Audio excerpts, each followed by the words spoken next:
নমস্কার বন্ধুরা, দেখো আজকে আমি একটা নতুন রেসিপি নিয়ে এসেছি। তাল কিভাবে রান্না করতে হয়। প্রথমে আমি তালটাকে ধুয়ে নিয়েছি। ধোয়ার পরে দেখো আমি আঁশগুলো ছাড়িয়ে নিচ্ছি। তালটা একটু শক্ত বন্ধুরা, তাই আমার ছালতে কষ্ট হচ্ছে।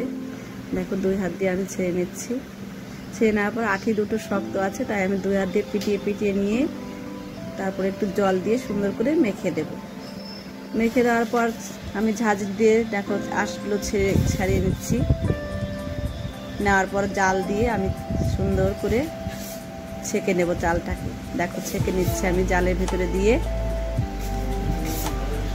ছেঁকে নেওয়ার পরে আমি নারকেল কুড়িয়ে নেব। নারকেল কুড়িয়ে নেওয়ার পরে আমি দেব লবণ, এলাচ, চিনি, নারকেলের গুঁড়ো এবং লাস্টে দিয়ে দেব আমি সামান্য একটু পরে দুধ দেওয়ার পর আমি গ্যাসের ওভেনটা জ্বালিয়ে কড়াইটা বসিয়ে দিয়েছি এবং খুন্তি দিয়ে দেখো সুন্দর করে নেড়ে দিয়েছি। তাল আমার রেডি হয়ে গেছে, শক্ত হয়ে গেছে এবং